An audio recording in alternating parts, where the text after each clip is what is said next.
অরুণাচল প্রথম পর্বের গল্প যেখানে শেষ হয়েছিল সেখান থেকেই এই দ্বিতীয় পর্বের গল্প শুরু। এখন আমরা চলেছি ভালুকপং থেকে দিরাংয়ের উদ্দেশ্যে। এই পর্বে আমাদের অরুণাচলের পুরো ট্যুর ডিটেলসটা তোমাদের সামনে তুলে ধরব। তাহলে দেরি না করে চলো আজকের পর্বটা আমরা শুরু করে ফেলি।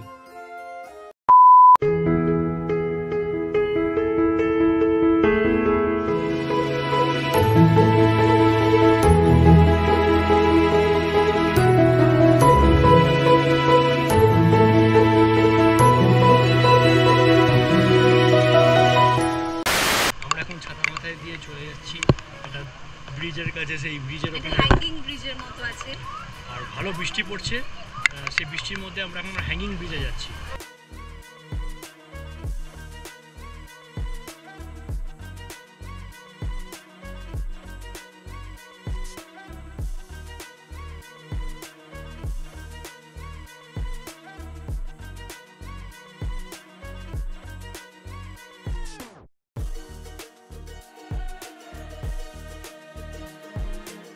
অরুণাচলে আমাদের প্রথম টানেল দর্শন হয়ে গেল। এই টানেলের নাম নেচিফু টানেল। টানেলটা স্বল্প দৈর্ঘ্যের, দৈর্ঘ্য মাত্র 500 মিটার।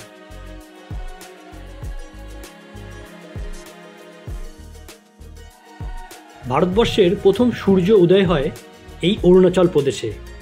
আমরা এই 8 দিনের ট্রিপে সূর্যের দেখা কম আর মেঘের দেখা সবচেয়ে বেশি দেখেছি। আসলে আমরা মে মাসে যাওয়ায় কিছুটা প্রাক বর্ষার সময় আমরা অরুণাচল প্রদেশে গিয়েছিলাম, তাই এই রকম মেঘ আর বৃষ্টির সম্মুখীন হতে হয়েছিল। এবার আসি অরুণাচল প্রদেশের আমাদের ট্যুর ডিটেলসটা। আমাদের প্রথম দিন ছিল গুয়াহাটিতে একদিন, তারপর দিন গুয়াহাটি থেকে আমাদের ছিল ভালুকপং। ভালুকপং থেকে তার পরের দিন ছিল দিরাং। দিরাং থেকে আমরা তার পরের 3 দিন চলে গেছিলাম তাওয়াংয়ের উদ্দেশ্যে। তাওয়াংয়ে 3 দিন থাকার পর আমরা একদিন ছিলাম বোমডিলায়, এবং শেষ দিন বোমডিলা থেকে আমরা কাজিরাঙায় ফিরে তার পরের দিন কাজিরাঙা ঘুরে সেদিনই রাতের কাঞ্চনজঙ্ঘা এক্সপ্রেস ধরে আমরা পরের দিন বাড়ি ফিরেছিলাম। দিরাং যাওয়ার পথে এখন আমরা লাঞ্চটা সেরে নেবো, আর অনেকক্ষণ পর রোদ্দুর মানে সূর্যের আলো দেখা গেছে, সূর্যের মুখটা দেখা গেছে। কন্টিনিউ বৃষ্টি হয়ে চলেছে কালকে রাত থেকে। এরকম ওয়েদার ভাবছিলাম যে রোদ উঠবে কিনা, তাই এখন কিন্তু রোদ উঠেছে। আর রোদ ওঠার সঙ্গে সঙ্গে কিন্তু এখানে কিন্তু ঠান্ডাটা অনুভব করা যাচ্ছে। দিরাং এখনো 50 কিলোমিটার বাকি আছে, তার মানে দিরাংয়ে ভালো ঠান্ডা থাকবে। তো যাই হোক, আপাতত লাঞ্চটা সেরে নিই। এই হচ্ছে আমার এখন, যেখানে খাচ্ছি তার পেছনে ভিউটা তোমাদেরকে আমি শুধু দেখাচ্ছি। একদম সামনে ওটা দেখা যাচ্ছে, এত সুন্দর ভ্যালি, এবং এক একটা লেয়ারে মেঘগুলো পুরো আটকে রয়েছে। মনে হচ্ছে একদম সেই ভেজা তুলোর মতো লাগছে, বিউটিফুল লাগছে জায়গাটা।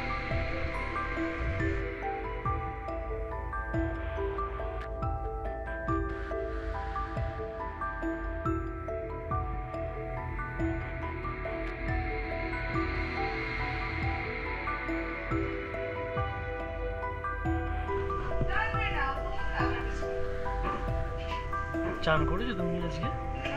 চান করেছো? আজকে করেছে, ওই বিগত দিনগুলোতে আর করবে না বলেই ও করেছে। লাঞ্চ সেরে আবার বেরিয়ে পড়লাম আজকের গন্তব্য দিরাংয়ের পথে। এই পুরো অরুণাচল ট্রিপে ঘুরে আমার একটা বাস্তবিক অভিজ্ঞতা হয়েছে যে প্রতিটা জায়গায় স্টে যে করেছি তার থেকে প্রতিটা জায়গা থেকে আরেকটা জায়গার যাওয়ার যে চারিদিকে পাহাড়ের যে অসাধারণ ভিউ, সেটা আমাকে মনোমুগ্ধ করেছে। সবুজে ভরা পাহাড়, আর তাকে ঘিরে রেখেছে সাদা তুলোর মতো মেঘেদের দল। আমরা এখন ঢুকে পড়েছি দিরাংয়ের মধ্যে। তবে হোটেলে যাওয়ার আগে আমরা একবার ঘুরে দেখব এখানকার বিখ্যাত দিরাং মনেস্ট্রি।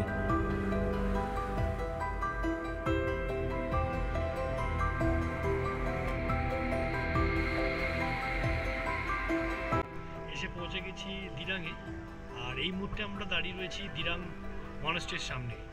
তো মনেস্ট্রিটা চারিদিকটা ঘুরিয়ে দেখাচ্ছি তোমাদেরকে। চলো, আর চারিদিকের পরিবেশটা আর বিউটিটা সেটাও তুলে ধরছি তোমাদের সামনে।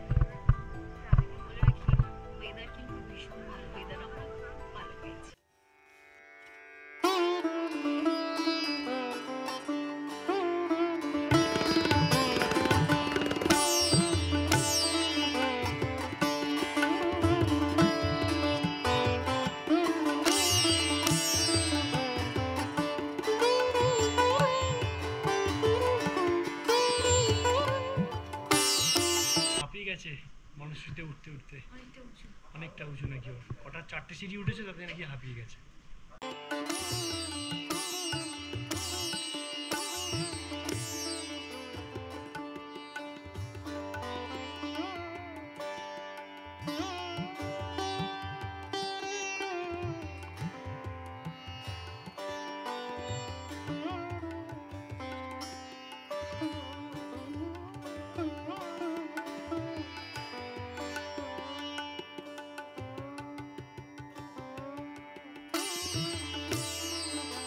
এই মনেস্ট্রি কিন্তু 9th সেঞ্চুরিতে তৈরি হয়েছিল।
হোটেল স্নো লায়নে তো সবে ঢুকলাম।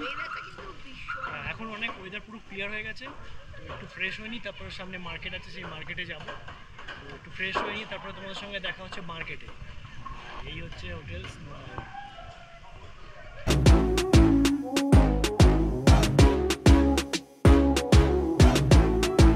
দিরাঙে আসার পর এনারা কলা খুঁজতে বেরিয়েছেন। কলা 80 টাকা কিলো, আর ওনার মুখটা দেখুন, কলার দাম শুনে কিরকম হয়ে গেছে। 4-5 পিস কলা নাকি 80 টাকা। এরপর মিষ্টি কেনা হবে আমাদের। তবে একটা জিনিস, ভালো জিনিস দেখে এখানে অপশনটা দেখলাম, কলাটা খাওয়ার পরে খোলাটা কিন্তু ফেরত নেয়। কলা আবার ভিতরের অরিজিনাল জিনিসটা লাল। তুমি কিছু বলতে চাইছো? তুমি কিছু বলতে চাইছো? তো দিরাঙের মার্কেটে বেরোনো হয়েছে। মার্কেটে কি পাওয়া যায় এটা দেখা যাক এখন।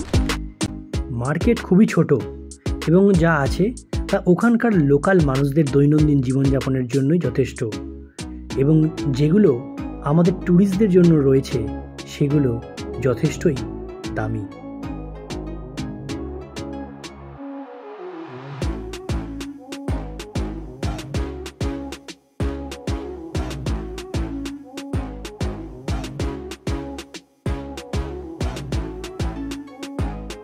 বাইরে তখন ঝিরিঝিরি বৃষ্টি, আর আমরা যখন সবাই এক ঘরে, তখন যে আড্ডা জমবে না সেটা তো হতে পারে না, কারণ বাঙালিদের আড্ডাটাই তো সবার আগে। একদম ঘুম চোখে উঠে চলে এসছি। এই যে এনারা তো ভোরবেলা 4টের সময় ওঠেন, ইনি জল এগিয়ে দেন, উনি চা এগিয়ে দেন। এই এখন আমরা হোটেলের সামনে বিরাট লন, আর হোটেলের সামনের আমি ভিউটা দেখাচ্ছি। এখন এই মুহূর্তে এইরকম কন্ডিশন, জানি না কখন বৃষ্টি আসবে, তবে আকাশের অবস্থা কিন্তু ভালো নয়। হোটেলের ছাদ থেকে সকালবেলা উঠে তার চারিদিকের পরিবেশ সত্যি তা বর্ণনা করা যায় না, অসাধারণ দেখতে লাগে। আর ওই দূরে দেখা যাচ্ছে দিরাং মনেস্ট্রি। সকালবেলা দিরাং মনেস্ট্রি দেখালাম তোমাদের উপর থেকে। ছাদের একটা আলাদা বিউটি, ছাদের মধ্যে ভর্তি হয়ে রয়েছে পুরো ফুল, মানে এখানকার যে অর্কিড সে ফুল ভর্তি হয়ে রয়েছে। দেখো তোমাদের দেখাই।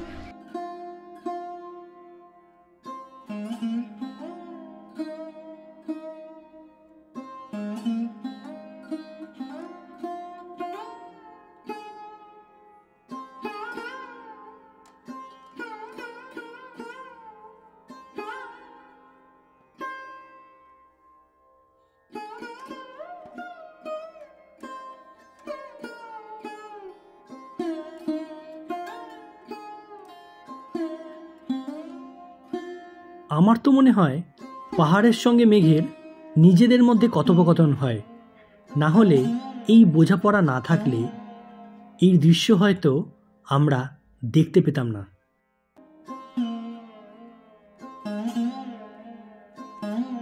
আপাতত দিরাংকে টাটা বলার সময় এসে গেছে, আর এখন আমরা যাচ্ছি তাওয়াং। আমাদের গাড়িও রেডি এসে লাগেজ উঠছে এখানে, তারপরে আমরা এখান থেকে বেরিয়ে যাব। আর সেই একইভাবে দিরাং থেকে তাওয়াং যাওয়ার পথের যে নৈসর্গিক দৃশ্য, যেটা আমি গতকালও দেখিয়েছি, সেটা কিন্তু আবার তোমাদেরকে দেখাবো। আর আজকে সকালবেলা চারিদিকের ভিউ, মানে একটা পাহাড়ের লেয়ারে, পাহাড়ের মাঝখানে আটকে থাকা তুলোর মতো যে মেঘগুলো লাগছিল, অসম্ভব। মানে একটা দুজনের মধ্যে, মানে কি বলবো, কম্বিনেশনটাই আলাদা, পাহাড়, মেঘ, কুয়াশা। তো সেটা নিয়েই আমরা আবার এগিয়ে চলবো তাওয়াংয়ের পথে। আর তাওয়াং তো মানে সত্যি খুব অপূর্ব জায়গা, তো সেটা দেখার জন্য আমিও খুব এক্সাইটেড, আর সেটা তোমাদের সামনেই তুলে ধরবো। তো আপাতত গাড়িতে উঠে বাকি কথা হচ্ছে। তো বেরিয়ে যাওয়ার মধ্যে ও বলছে যে দিরাং থেকে এখন যাবে না, কারণ দিরাংটার খুব ভালো লেগেছে। তো শেষমেশ বুঝালাম যে এর থেকেও তাওয়াং আরও ভালো হবে, আর হাইট তো আরও বাড়বে। তারপরে বুমরা পাস রয়েছে, তার জন্য তাওয়াংয়ে তো আমাদেরকে পৌঁছতেই হবে। তো চলো তাওয়াংয়ে গিয়েই কথা হচ্ছে। হ্যাঁ, সকালবেলা চারিদিকের পরিবেশটা কিন্তু খুব ভালো দিয়েছে। তো tata, bye bye, good bye. দিরাংকে টাটা জানিয়ে এবার আমরা 130 কিলোমিটার পথ পাড়িয়ে দেব তাওয়াংয়ের উদ্দেশ্যে।